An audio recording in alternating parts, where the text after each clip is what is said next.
কেমন লাগতেছে তোমাদের? ঈদ ভালো কাটবে? আমাদের জন্য দোয়া করবে তো? হুজুর আপনার কেমন লাগতেছে? আলহামদুলিল্লাহ বেশ ভালো। চট্টগ্রামের পটিয়া উপজেলার দক্ষিণ ভুরসি ইউনিয়নে অবস্থিত নয়াবাড়ি রহমানিয়া হাফেজিয়া মাদ্রাসা ও ইতিমখানার শিশুদের মাঝে পবিত্র ঈদ উল ফিতর উপলক্ষে ঈদ উপহার বিতরণ করা হয়েছে। সোমবার বিকেলে মানবিক ও সামাজিক দায়বদ্ধতার অংশ হিসেবে মরহুম হাজী নুরুল হক ট্রাস্টের উদ্যোগে এই কার্যক্রম সম্পন্ন হয়। উপহার বিতরণ অনুষ্ঠানে ট্রাস্টের প্রধান পৃষ্ঠপোষক জনাব নাজমুল হক এবং ট্রাস্টি মেম্বার আকিবুল হক এতিম শিশুদের সার্বিক কল্যাণে সবসময় পাশে থাকার দৃঢ় আশ্বাস প্রদান করেন।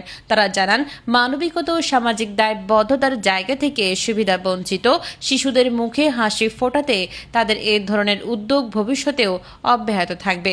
অনুষ্ঠানে উপস্থিত ছিলেন এতিমখানা পরিচালনা কমিটির সভাপতি গোলাম কিবরিয়া টিপু, মাদ্রাসার পরিচালক জনাব মোহাম্মদ হাবিবুল্লাহ, মাদ্রাসার শিক্ষকবৃন্দ এবং ট্রাস্টের সদস্য নাজিম, মাসুদ, রাজু, তুষার, ইমু ও সাজিদ।